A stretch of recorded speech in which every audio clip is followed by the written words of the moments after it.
To ask whether your data is sufficient is a little misleading.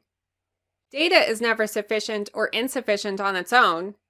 It's an assessment you have to make in the context of a specific data project. What questions do you want to answer? Or what relationships do you want to explore? What evidence or information might speak to those questions or relationships? What are you hoping to do as a result of what you find? To understand whether your data is sufficient for your context, it has to be able to provide you with the evidence or information you need to paint a picture of what's going on, address your questions, and help to inform what to do next. And it needs to do this not perfectly, but sufficiently. So, what might make your existing data insufficient for a given data project?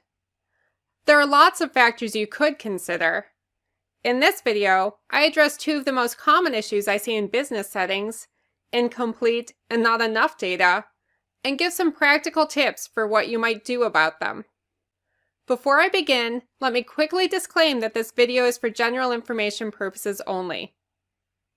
Your data might be insufficient if it's incomplete, meaning that individual records might be missing the key values that you need to complete your data project. That can result in you having to disregard incomplete data rows, or perhaps even toss the entire data set. So, how does incomplete data happen? Here are some places to look. First, the data collection form might not have marked key fields as required, meaning it was easy for people to skip over the information you need. Since this is an issue with form implementation, you might be able to get the form modified so that going forward, your data set is more complete. Second, the process surrounding data collection might not have been followed the way it was intended.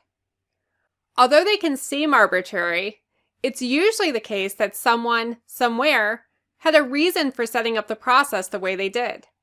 Skipping parts of the process, by doing things like bypassing a screen, or perhaps asking some people to fill out a survey, but not others, can seem like an efficiency step to the folks doing the work.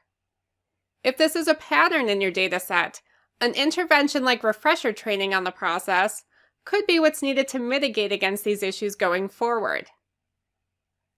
Third, you may have a lack of representation in the data from key groups, where these groups could consist of job titles, geographies, or any number of characteristics as determined by your data project. Lack of representation can skew your interpretation of what's going on because your interpretation is being biased by the groups who are represented. Going forward, this can be as simple as making sure that all of your key groups have been included in data collection. So, aside from fixing things for the future, is there anything you can do to fix the incomplete data you already have? If the issue is a blank field, you might have enough other information to reasonably infer what the missing value should have been. As a trivial example, you could reasonably conclude that maintenance work orders that have not been updated in a few months, but have also not been marked as complete, are in fact complete as opposed to abandoned for some reason. But you have to be really careful with this. Backfilling data can help you fill in the gaps, but it can also introduce inaccuracies, aka garbage, because you're essentially guessing.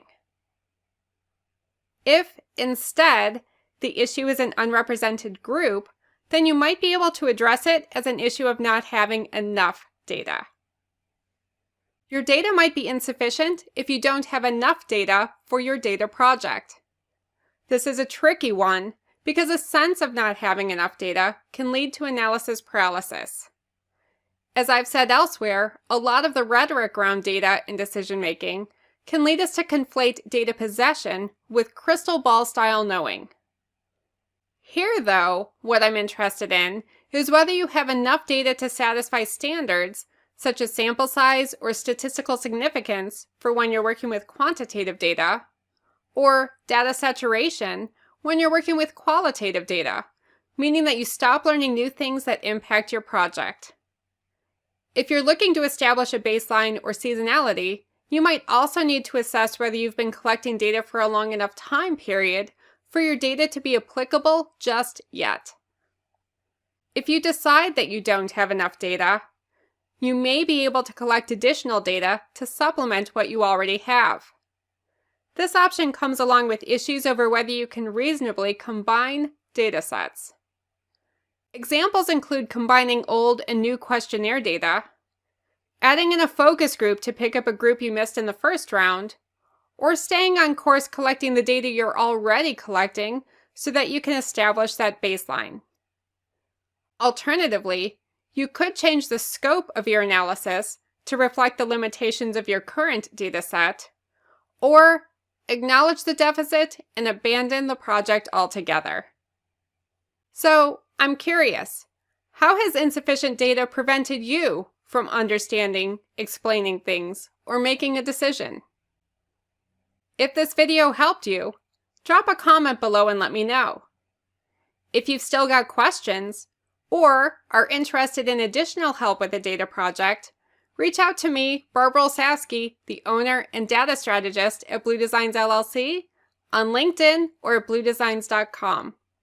And don't forget to like, subscribe, and share this with someone else who needs it. Thank you for watching.